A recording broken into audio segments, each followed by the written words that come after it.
बिस्मिल्लाहिर्रहमानिर्रहीम। अस्सलाम वालेकुम। Hello everyone.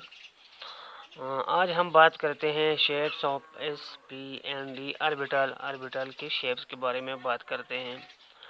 ऑर्बिटल क्या होते हैं? एक्चुअली हमने बताया था कि ऑर्बिटल स्पेस की कुछ रीजन होते हैं अराउंड द न्यूक्लियस, और उन रीजन ऑफ स्पेस में इलेक्ट्रॉन की फाइंडिंग प्रोबेबिलिटी मैक्सिमम होती है with a definite amount of energy.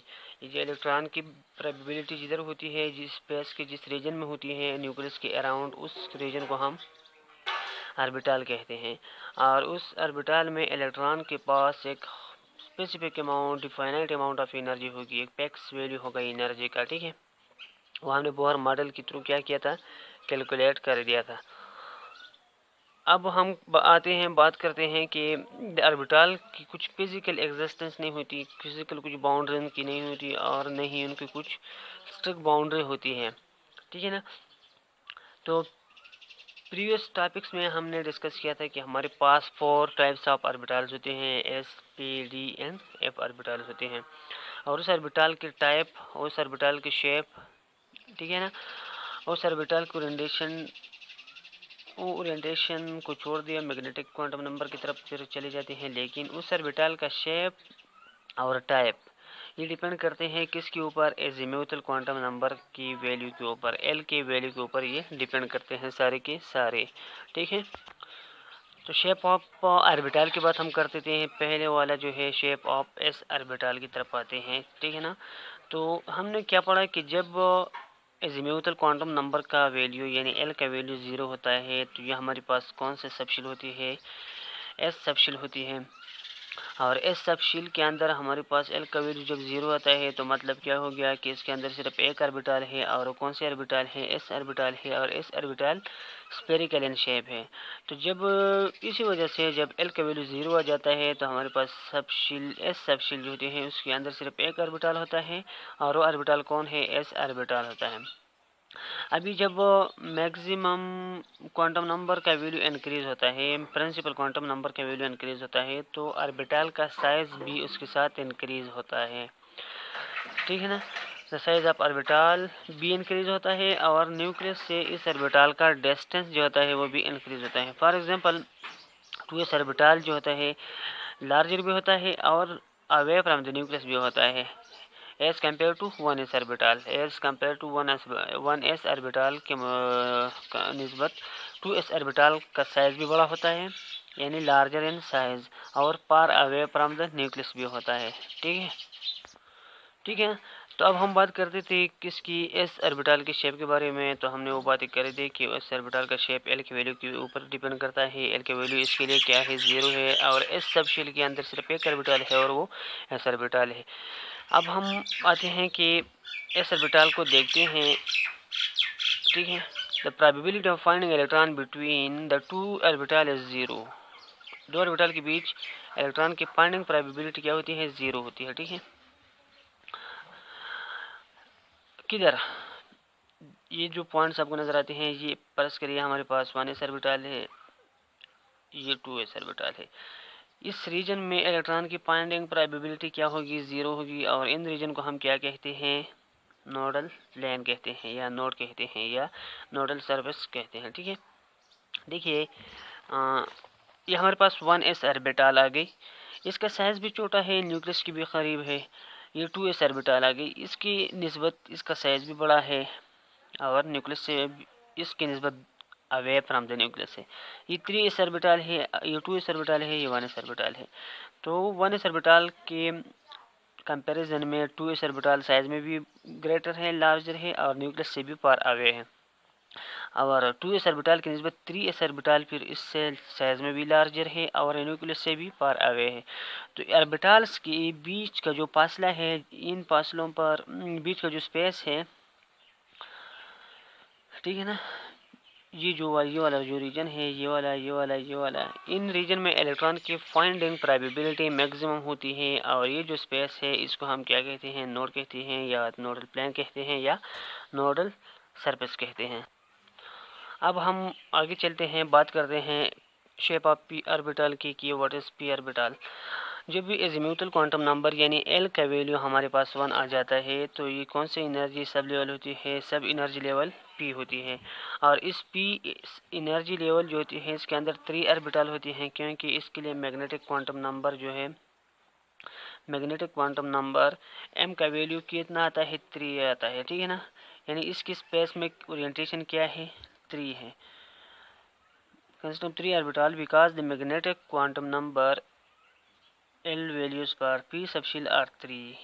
ये एल नहीं है सर, ये एम है। Magnetic quantum number value per P subshell are 3 due to which P subshell के स्पेस में 3 डायरेक्शन में ओरिएंटेशन होती है। For example X along X axis, along Y axis and along Z axis, Z axis. और वो जो उनको name कैसे फिर दिया गया है, पी ऑर्बिटल से, तो P X, P Y and P Z. अभी पी ऑर्बिटल का शेप जो होता है डम्बेल होता है, यानी 2 लोब्स के ऊपर मुश्तमिल होता है, 2 लोब्स के ऊपर मुश्तमिल होता है। और ये जो 2 लोब्स है पी ऑर्बिटल के, ये आउटवर्ड एक्सटेंशन करते हैं न्यूक्लियस से अवे, और एक्सियल लाइन पर ये न्यूक्लियस से अवे आउटवर्ड एक्सटेंशन करते हैं। The 2 lobes are represented by a plane. The 2 lines represented by the plane और that plane contain the nucleus। उसके में क्या होता है, उस प्लेन पर क्या होता है, न्यूक्लियस मौजूद होता है। And is perpendicular to the corresponding axis. जो करस्पॉन्डिंग एक्सिस होती है उसको ये क्या होती है, परपेंडिकुलर होती है। देखिए फॉर एग्जांपल देखिए इधर, ये हमारे पास क्या है, पी एक्स ऑर्बिटल है। ये पी एक्स ऑर्बिटल के एक लोब है, ये दूसरा लोब है। ये एक्सटेंड करती है along the axial line outward away from the nucleus, ठीक है ना। अब ये भी एक प्लेन है, एक्सिस है, और ये भी एक्सिस है। पी एक्स के लिए एक्सिस कौन है, देखिए वाई और जेड है। तो ये पी एक्स वाला ये एक्स लाइन इसकी जो है, ये इसको भी परपेंडिकुलर है, इसके लिए भी परपेंडिकुलर है, ठीक है ना। अब ये जो प्लेन है इन पर इलेक्ट्रॉन की पॉइंटिंग प्रोबेबिलिटी क्या है, 0 है। इधर इलेक्ट्रॉन नहीं होंगे तो इसको हम क्या कहते हैं, नोडल प्लेन कहते हैं। अभी हमने इधर बता भी दिया कि भाई पर P X orbital the Y and Z planes are the nodal plane. इसके लिए क्या है, नोडल प्लेन है। वाई और जेड प्लेन इसके लिए नोडल प्लेन है। इन पर इलेक्ट्रॉन की finding probability P X orbital के अंदर क्या होती है, 0 होती है, ठीक है ना। अभी जितनी भी पी ऑर्बिटल्स है, all the p orbitals of all energy level have the similar shape, but with the increase of principal quantum number value of the shell their size are increased। अभी जितनी भी एनर्जी लेवल्स है उनमें P orbital का जो shape है वो एक जैसा होगा, डम्बल शेप सारी की सारी का होगा, लेकिन उनका साइज डिफरेंट होगा। कब, जब उनका क्वांटम नंबर डिफरेंट होगा, यानी जब जितना इनका वैल्यू स्मॉलर हो उतना ही पी ऑर्बिटल का वो क्या है, साइज छोटा होगा, न्यूक्लियस के करीब होगा। और जितना एन क्वांटम नंबर का वैल्यू इंक्रीज होता जाएगा तो क्या है,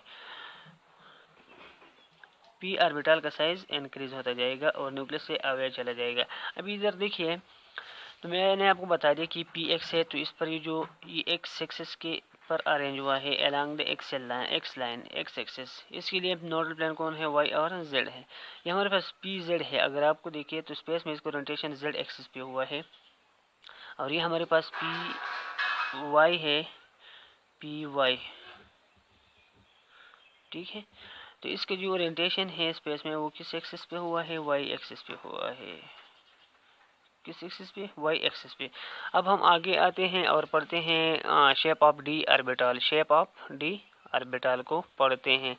जब एजीम्यूथल क्वांटम नंबर के वैल्यू 2 आता है तो जो सब एनर्जी लेवल होगी हमारे पास वो कौन होगी, डी होगी। और उसके लिए मैग्नेटिक क्वांटम नंबर यानी एम का वैल्यू कितना आता है, 5 आता है। तो मतलब क्या है कि इसके स्पेस में ओरिएंटेशन कितनी है, पाई डायरेक्शन में इसकी स्पेस ओरिएंटेशन है, ठीक है ना। तो जो डी ऑर्बिटल है इसके लिए मैग्नेटिक क्वांटम नंबर का सारी, हाँ ठीक है, मैग्नेटिक क्वांटम नंबर का वैल्यू 5 आता है। तो इसका मतलब है कि स्पेस में इसका ओरिएंटेशन 5 डायरेक्शन में है। तो उनको जो नाम दिया गया है वो क्या है, D X Y, D X Z, D Y Z, D X Y minus Y, D X square minus Y square and D Z square. अभी इनका शेप पी ऑर्बिटल के कंपैरिजन में बहुत ज़्यादा कॉम्प्लिकेटेड होते हैं और एक दूसरे से डिफरेंट होते हैं। अब ये 5 ऑर्बिटल्स हैं, तो इनमें 4 ऑर्बिटल्स में कितने लोब्स होते हैं? 4 लोब्स होते हैं। अब ये देखिए डी वाई जेड में कितने लोब्स हैं? 4 लोब्स हैं, 1 2 3 4 4 लोब्स हैं। इसके अंदर कितने हैं? डी एक्स वाई में, इसमें 4 लोब्स हैं।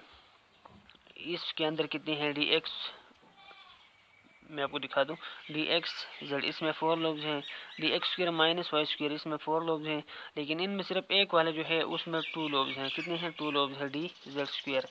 और उसमें अंदर एक एडिशनल डेफिनेट शेप का स्पेस मौजूद होता है सेंटर में। ये इसका सेंटर है, इसमें डेफिनेट शेप का क्या मौजूद होता है? एक स्पेस मौजूद होता है। तो ये था हमारे पास कौन सा ऑर्बिटल?